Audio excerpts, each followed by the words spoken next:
loh. Halo bosku, jalan-jalan putra bosku. Satu kata. 1,2 koma, kamu Asik. cantik, aku yang punya. Agus Buntung melawan, tersangka pelecehan seksual terhadap 15 perempuan, kini dia menggandeng 8 pengacara untuk membelanya dalam kasus yang ditangani Polda Nusa Tenggara Barat, NTB, itu.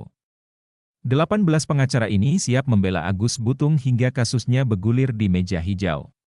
Demi membuktikan dalihnya itu, Agus kini menggaet 18 pengacara sekaligus, ucap Aminuddin, kuasa hukum Agus, Selasa, 10 Desember 2024. Aminuddin juga menyatakan, dirinya bersama 17 anggota tim kuasa hukum siap membela Agus. Sejauh ini, pihaknya telah menyiapkan upaya pembelaan, termasuk bukti-bukti kuat untuk mendukung pembelaan tersebut. Diketahui Agus Buntung telah menjalani rekonstruksi di 3 tempat di Nusa Tenggara Barat, NTB.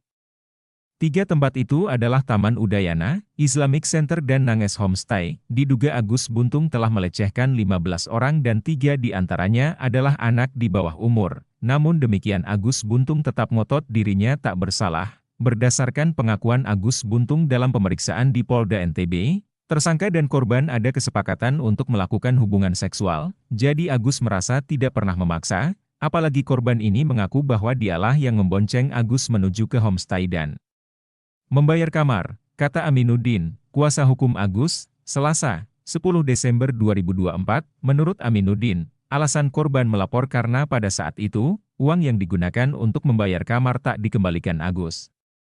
Diketahui, Agus saat itu mengaku tidak memiliki uang, sehingga ada perjanjian tersangka akan menggantikan uang korban. Lalu, karena uang untuk membayar kamar itu tidak dikembalikan Agus, maka Agus dilaporkan, ujarnya.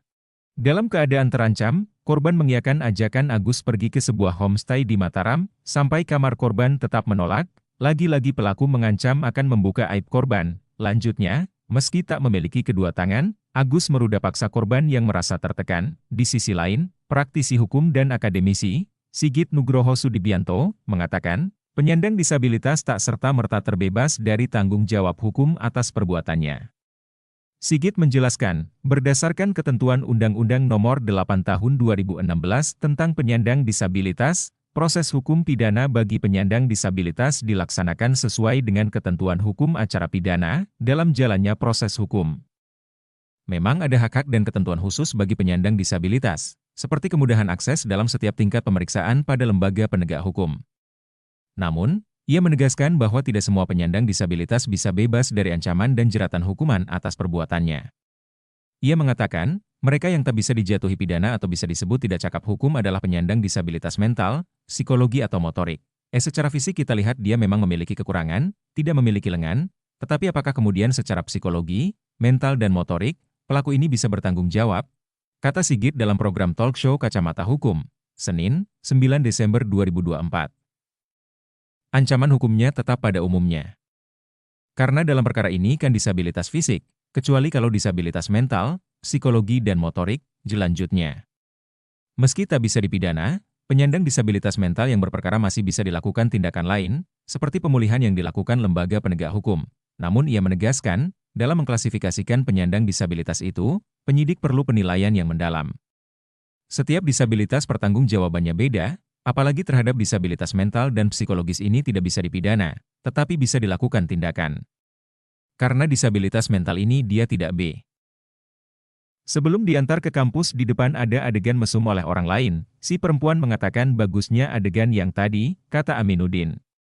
Sebelumnya, Agus bercerita, mulanya ia meminta bantuan seorang perempuan untuk diantarkan ke kampus, namun Agus diturunkan di homestay. Saya ceritain setelah saya sampai homestay itu, dia yang bayar, dia yang buka pintu, terus tiba-tiba dia yang bukain baju dan celana saya. Kata Agus, Minggu, 1 Desember 2024. Pria yang tak memiliki kedua tangan itu tak berdaya dan datang lagi seorang perempuan ke kamar, tapi yang membuat saya tahu kasus ini jebakan pas dia nelpon seseorang, di situ saya nggak berani mau ngomong apa. Saya merasa ini jebakan, karena ini kesana kemari saya dituduh. Bebernya, Agus mengaku, tak dapat melakukan aktivitas seperti manusia normal namun dituding melakukan kekerasan seksual. Coba dipikirkan bagaimana saya melakukan kekerasan seksual sedangkan bapak ibu lihat sendiri, nggak punya tangan, didorong aja saya, Atau jangan diantar saya, atau ditinggal aja saya, ungkapnya. Meski perempuan tersebut tak mengancamnya, Agus tak berani berteriak dan melakukan perlawanan. Gak ada diancam sama perempuan secara fisik, saya diam saja selama di dalam homestay. Saya takut buat teriak karena sudah telanjang. Saya yang malu kalau saya teriak, pungkasnya. Sementara itu, Dirreskrimum Polda NTB, Kombes Pol Syarif Hidayat, mengatakan mahasiswi yang mengaku menjadi korban ruda paksa tak mengenal Agus. Mereka tak sengaja bertemu di teras Udayana, Mataram pada 7 Oktober 2024 lalu. Awalnya, Agus mengajak korban mengobrol dan tak sengaja melihat aksi mesum di taman. Korban kemudian menangis dan membongkar aibnya pernah berbuat asusila dengan lawan jenis. Pelaku menyampaikan kepada korban, "Kamu, korban, berdosa, kamu harus disucikan. Kamu harus mandi, kalau tidak aibmu akan saya bongkar dan sampaikan kepada orang tuamu." Itu tuturnya, Senin, 2 Desember 2024.